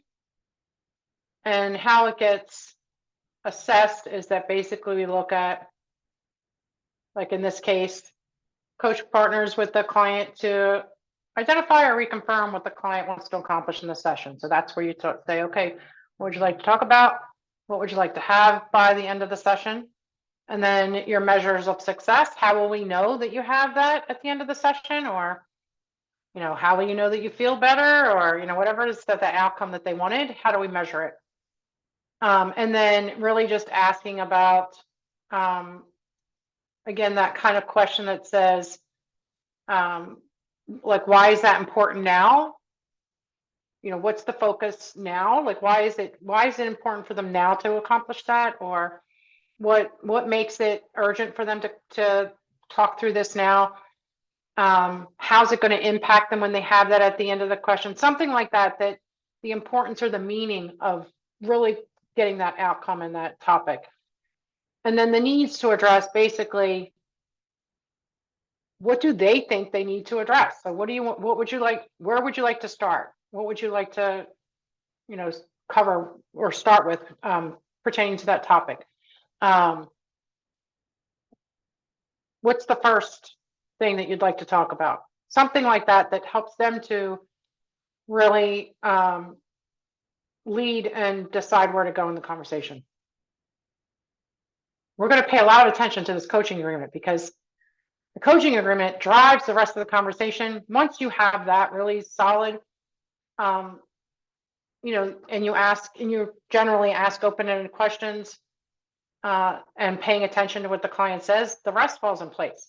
So this is going to be really important, and it's going to be a little bit different than what you guys learned because it's really a 4-step process versus just a topic and outcome. So we will pay a lot of attention to this. And then again, just basically the same markers I already read to you are just all listed here. And then what basically, for me, I come in and I say, okay, did you do that? Yes. Did you somewhat do it? Okay. Did you not do it? And this is what we use to give feedback. I give, you know, examples over here in the comments, and you get this form. Every time you coach and I fill this out, it gets emailed to you. And you get to keep it and learn for your next one. And so you'll build, every time you have a coaching session, you're building on the previous one. And that's it. That's just the feedback one. Now your final performance evaluation is different form, and it actually scores it. So we won't go over that until like class 15. But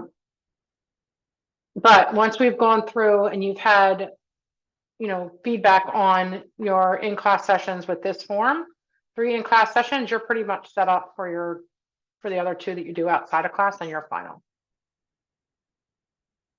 So questions on the PCC markers or this feedback form?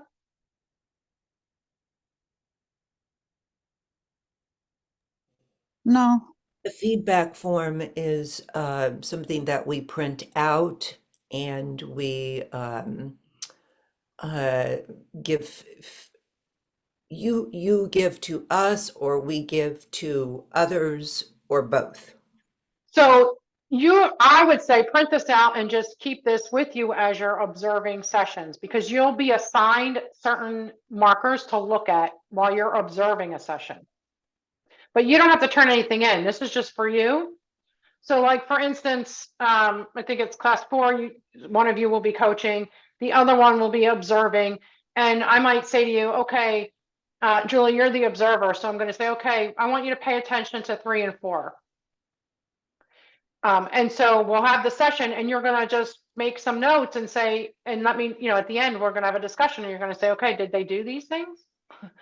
So just having it in front of you to be able to put your thoughts down and take some notes. You don't turn it in or anything like that. It's just for discussion purposes afterwards.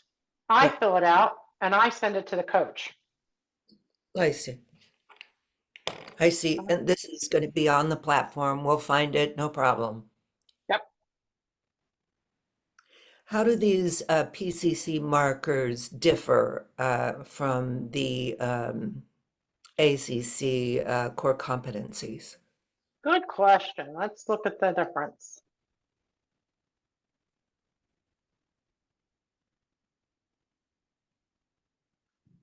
I need the ACC minimum skill requirement.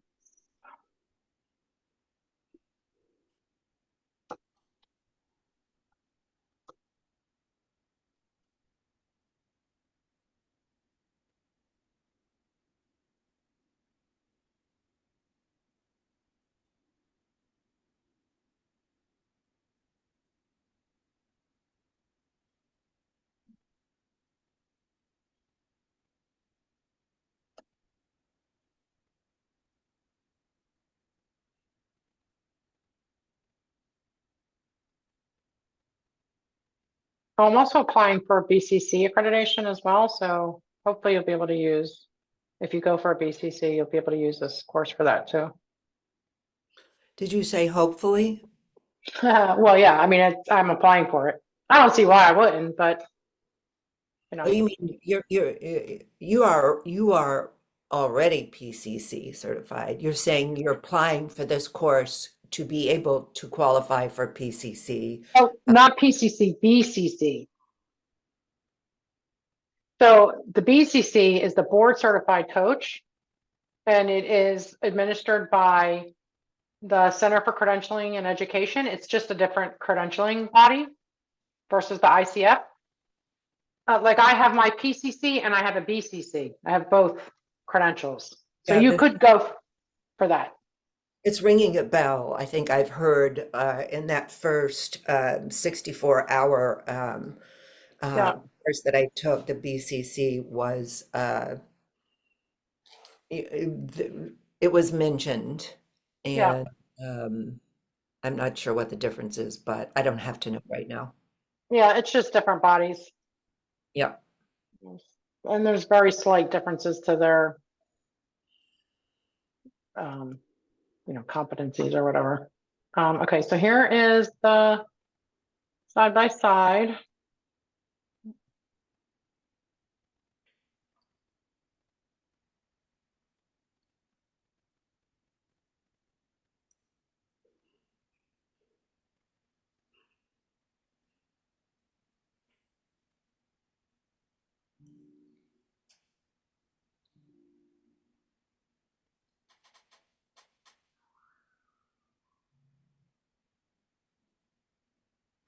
Well, first of all, the layout's much better on the PCC markers, but so let's look at 3. So here's the PCC markers that they're looking for, these 4 things. Yeah. Now, at the ACC level, the marker, I mean, the specific competency is the same, but once you go look at the key skills evaluated, what they're looking for at an ACC level is that you reach an agreement on what the client wants to accomplish. You invite the client to identify their desired outcome. You attend to that agenda and you show curiosity and how it relates to what they want to accomplish. Yeah. Now, the PCC level, they're saying, yes, you need to identify what, the agreement, coaching topic and outcome, but they also want you to reconfirm the measurement of success. ACC level doesn't really talk much about measurement. We're going to talk about measurements. And then also that you explore what's meaningful for them about that topic and outcome. ACC level does not require that. And then you partner with the client to define what they want, what they believe to address about what they want to talk about. Again, not what they say in the PCC, in the ACC requirements. Then if you look at 4,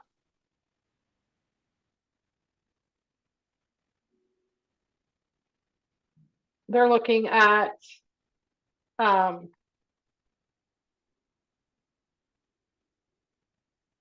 that the coach acknowledges their insights and learning in the moment, explores the client's expressions of feelings, expresses support and concern.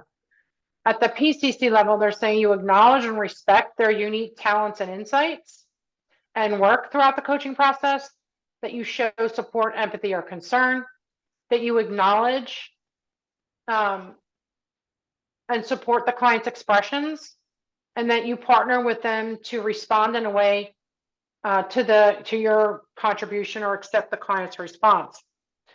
So again, it's just a higher level way of looking at it, and it's more in depth than the ACC level.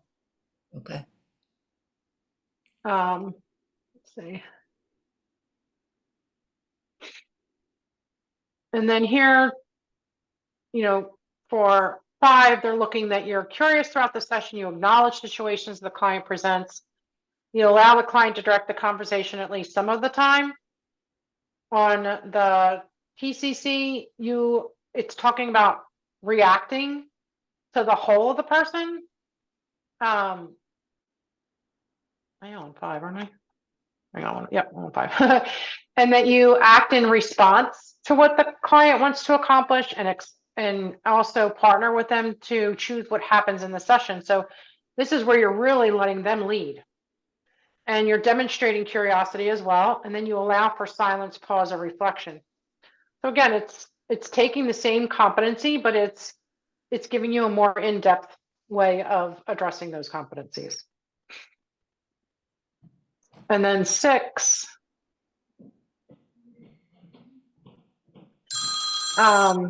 they're looking at the attention to what the client communicates, the ability to hear on multiple levels, the ability to hear underlying beliefs or thinking, and the ability to hear and integrate the client's language. Where the PCC markers, your question observations are customized by using what the coach has learned about the client. You are exploring the words that the client uses, you're exploring their emotions, you're exploring their nonverbal cues like body language, energy shifts, behaviors. Cheryl, I'm sorry, but all of a sudden you disappeared, and the things that you were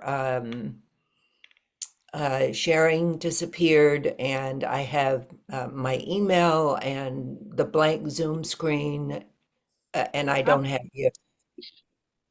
I see it on my end, so it might be something on your end, Julie, because I do see it on my end. I see both Cheryl and the shared screen. Okay. So try, Julie, maybe it's behind something. Maybe it's hidden. I don't think so. I just went through, I mean, I don't know why my email, I'll try to get rid of my email, but Maybe the shrink the email screen. and I just closed the email, and it says the blank, let me see if I click top here. No, that's not it. Post attendee.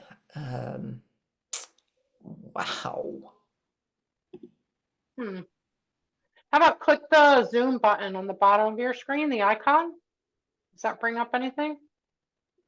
Let me see. I see my picture here. It says in a Zoom meeting. I'll click the Zoom box now.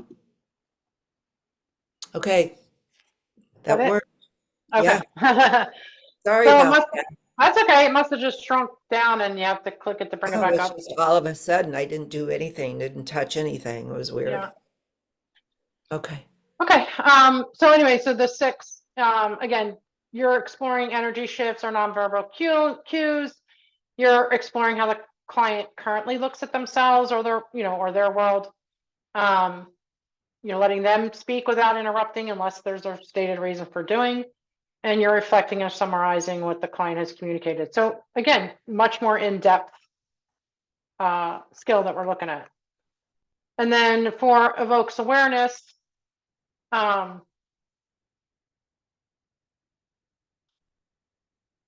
They're looking at your use of inquiry, exploration, and silence, the ability to explore and evoke exploration, ability to explore and evoke exploration about their underlying beliefs and thinking, the ability to support the client in exploring new or expanded perspectives, and your invitation to an integration of the client's intuition, thinking, and language. Where on the PCC, you're asking questions about the client, such as their current way of thinking, feeling, values, needs, wants, beliefs, or behavior. Ask questions to help the client explore beyond their current way of thinking or feeling. Ask questions to help them explore beyond their thinking about the what. The first one was about the who. Ask questions to help them explore beyond, thinking, feeling towards the outcome that they're looking for. That you share any observations, intuitions, comments, thoughts, or feelings without attachment, and then invite the client to exploration. And then that you ask clear, direct, primarily open-ended questions one at a time. And then you use language that is generally clear and concise, and you allow the client to do most of the talking. That's the 80-20 rule. And then 8 facilitates growth, basically as you're exploring, they're learning about themselves, you're exploring the ability to partner with them in designing actions and new awarenesses, support the client in developing measurable achievements, and the ability to partner with them to explore and acknowledge their progress throughout the session, and then just partnership in closing the session. And in here, again, just a little bit more in depth, we're inviting the client to state or explore their learning in the session. So that's a question that you're going to ask. What have you learned about yourself? The who. State or explore their learning about their situation. So the what, like how's that changed, how that situation impacts you or something like that. Like we're exploring those two different things. Ask how they're going to use their new learning from the session, and then post action, so their action plans, either reflection or physical, physically taking action. And then asking them to consider how to move forward, including resources, support, or potential barriers. So that's the obstacles. And then partners with them to design accountability, celebrates the client's progress and learning, and partners with the client on how they want to complete the session. So it's just a little bit more in depth and higher skill level, which again, that's what we're focusing on in the course. I just think it makes sense to learn at the PCC level, even if you're, getting assessed at an ACC level, you're still learning at the PCC level. Yeah. Oh, you're muted. You're muted, Julie.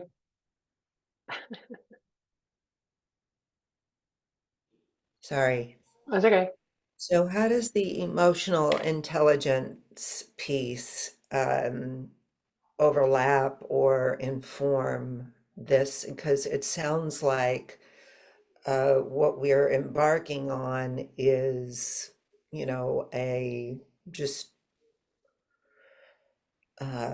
standard coaching, and I'm not complaining because I appreciate the opportunity to review and to be back in touch with my excitement about and knowledge of the coaching process. Yeah. So, but I'm like I first heard that it was going to be an emotional intelligence course, I was thinking about emotional intelligence as a field of study and, coaching from that place and seeing how your clients, what's their emotional intelligence. But then I realized it's about coaching with emotional intelligence. Right. And that we start covering that once you take your assessment. And it really we touch on it next chapter, Thursday. But really 3 is where we start to bring in the emotional intelligence, because, you know, first we have to go over these foundational pieces in the course and Sure. and the ICF. But yeah, once we start with chapter 3, everything that you do is pulling in emotional intelligence. So you'll take the assessment, and from there you're able to see there's 5 main scales and there's 15 subscales of emotional intelligence. You're going to learn them. And so we look at the core competencies first, and then we work in the emotional intelligence to those core competencies. The assessment really gives you the familiarity with what you're looking at for emotional intelligence, because you're going to see your score based, you know, based on those 5 scales and 15 subscales. And then you're going to see how we tie that to these competencies and how we coach with them. Okay, and we take an assessment after like session 3 or 4? 2. No, you're going to take it after Thursday. Well, Friday morning, you'll get the link, and you'll take it over the weekend before our next class on Ah, Tuesday. Yeah, you're going to take it after class 2.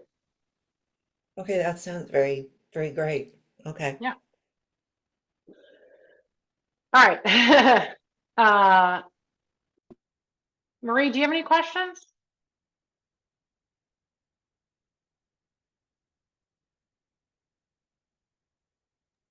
No, not at the moment. I'm just taking it all in. I know once I get in there and I start seeing everything, I probably will. So that is one of my questions. I do have questions I can, in the next session, I can ask, even though we might be in a Yeah. different topic. Okay, perfect. Absolutely. Yeah. You can All always, you can always ask questions. Yeah. Okay. So, I think what else do we need to cover today? Let me check. So we went over the model. So, okay, so you're going to download the model and framework that's under chapter 1. You can download the updated ICF core competencies if you want to. Don't worry about downloading the assignments, because those are in the workbook. Everything else will be out into the program level.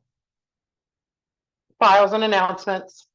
And then you want to go to the second class and download chapter 2 and download the supplements that are there. This is all for Thursday.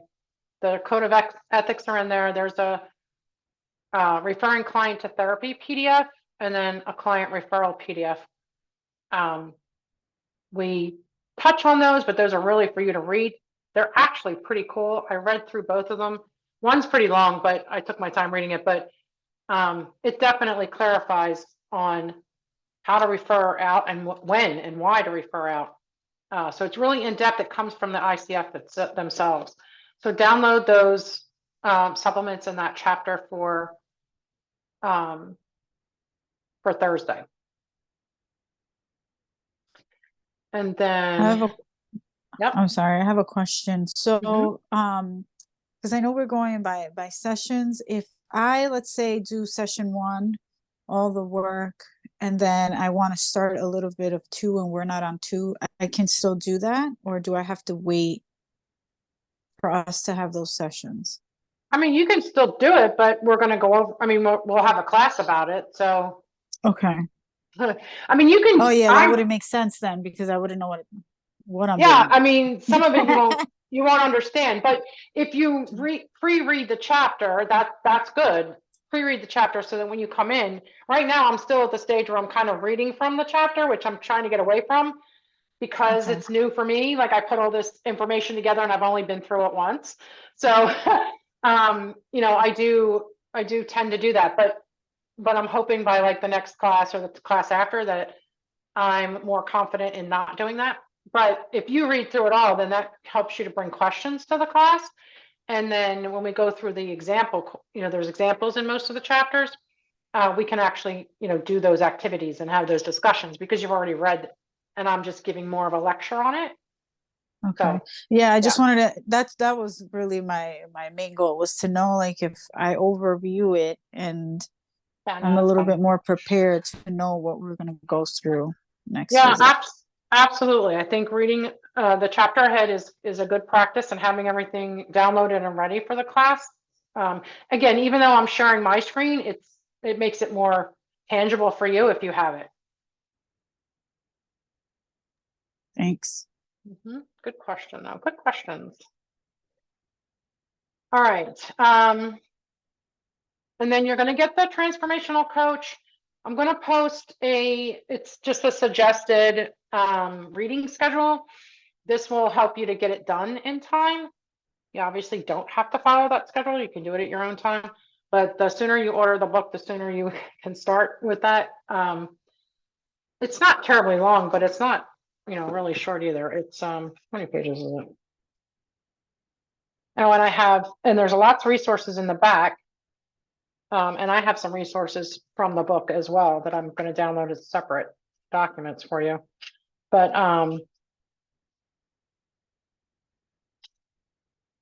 yeah, so it has the competencies. It has 218 pages. So yeah, it's not terribly long, but it's not short either. Okay, so I will post the schedule and everything underneath as comments underneath that main required reading assignment post. And let me just share my screen again and just review this. And then we'll be done.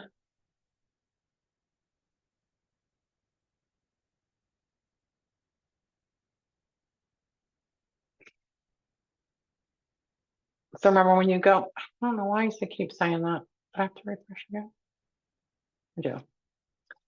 So this is what you see when you come into the coach into the program. And if you scroll down, like after today, class 1 will be in here, the recording. And then you just keep going down. And then here's the forum. So make sure that you have the course schedule, you download that, upload it to your calendar. I will have I'm not gonna do the coaching schedules yet. We don't need them yet. So I'll wait to see who else joins the course. And then I'll post them like the end of the week or the beginning of next week, but they'll be posted under there. And then here's the reading requirement. That's the book. And I'll post as a comment the suggested schedule of reading. And then the resource that I have for that book as well. And then if you go back to program, and then if you go into the course, which is here, you can see under the first one that you're going to download here, the SE coaching model and framework. That's the updated one. And then I will update chapter 1 with the new model. Just basically the new model. I took out that confidentiality piece, and I restructured the coaching agreement section for the model to make it more aligned with the PCC markers versus the ACC. But you can and then again, don't worry about downloading these things. I'm going to get them removed. But it does tell you what the assignment is, which is in the assignment workbook, which will be posted.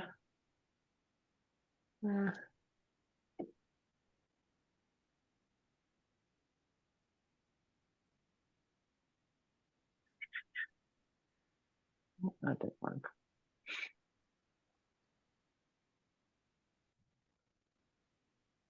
I don't want this. All right, let me see.